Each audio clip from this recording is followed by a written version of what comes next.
And this, the greatest discords be that e'er our hearts shall make.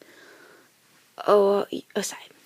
Oh, you are all well tuned now, but I'll set down the pegs that make this music as honest as I am.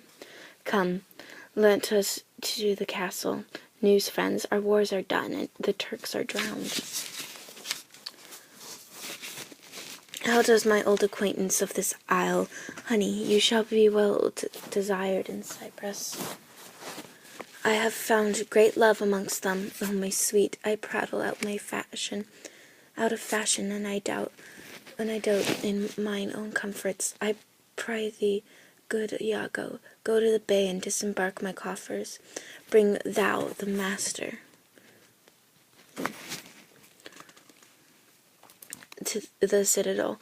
He is a good one, and his worthiness does challenge much respect. Come, Desdemona, once more we'll meet at Cyprus. All but Iago and Rodrigo exit. To a departing attendant. Do thou meet me presently at the harbour. To Rodrigo. Come hither. If thou beest valiant, as they say base men, being in love, have then a nobility in their natures, more than is native to them, list me. The lieutenant tonight watches on the court of guard. First, I must tell thee that this Desdemona is directly in love with him. With him, why 'tis not possible. Lay the finger thus, and let thy soul be instructed. Mark me with what violence she first loved the more, but for bragging and telling her fantastical lies. And will she love him still for prating? Let not thy discreet heart think it. Her eye might be fed, and what delight shall she have to look on the devil, when the blood is made dull with the act of sport?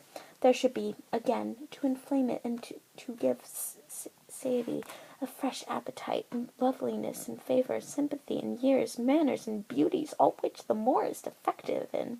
Now, for want of these required conveniences, her delicate tenderness will find itself abused, begin to heave the gorge, disrelish and abhor the more. Very nature will instruct her in it, and compel her to do some second choices. Now, sir, this granted, as it is most pregnant and unforced position, who stands so intimate in the degree of this fortune as Cassio does, a knave very vulnerable, no further conceivable than in putting on the mere form of civil and humane, seeming for the better compassing of his salt and most hidden loose affection. Why none, a slipper and subtle knave, finder out of occasions, that has an eye can stamp in counterfeit advantages, though true advantage never present itself, a devilish knave. Besides, the knave is handsome, young, and hath all these requisities in him that folly and green minds look after. A pestilent, complete knave, and that the woman hath found him already. I cannot believe that in her she is full of most blessed condition. Blessed fig's end. The wine she drinks is made of grapes. If she had been blessed, she would never have loved them more. Blessed pudding.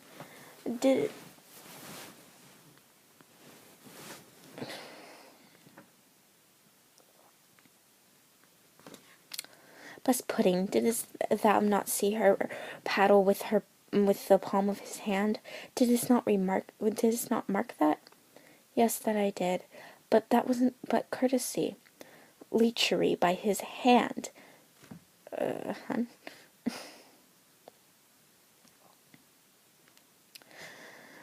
An index and obscure prologue to the history of lust and foul thoughts. They met so near with their lips that their breaths embraced together. Villainous thoughts, Rodrigo, when these mutilities is so martial the way hard at hand, comes the master and main exercise, the incorporate conclusion. Pish! But, sir, be you ruled by me. I have brought you from Venice. Watch you tonight for the command. I'll lay to upon you. Cassio knows you not. I'll not be far from you. Do you find some occasion to anger Cassio, either by speaking too loud, or tainting his discipline, or from what other course you please, which the time shall more favourably minister?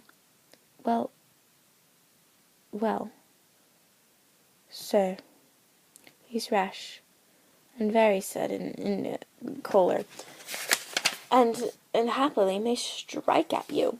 Provoke him that he may, for even out of this that will I cause the ease of Cyprus to mutiny, whose qualification shall come into no true taste again, but by the displanting of Cassio, so shall you have a shorter journey to your desires. By the means I shall then have to prefer them, and the impediment most profitably removed, without the which there was no expectation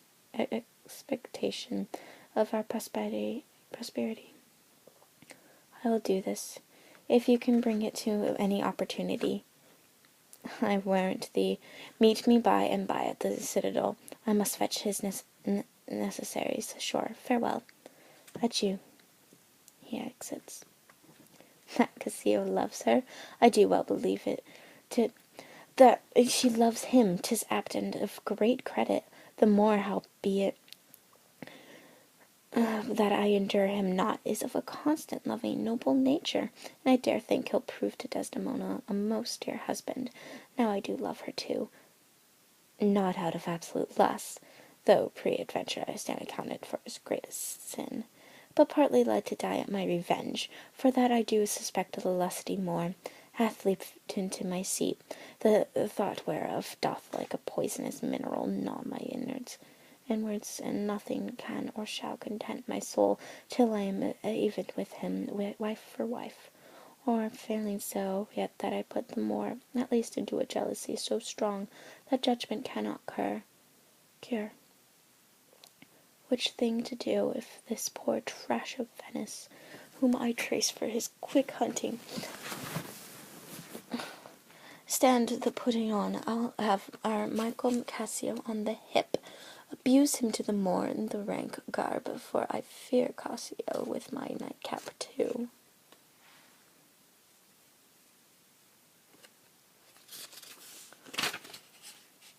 Make the Moor thank me, love me, and reward me for making him atrociously an ass, and practising upon his peace and quiet, even to madness. 'Tis here, but yet confused. Knavery's plain face is never seen till used.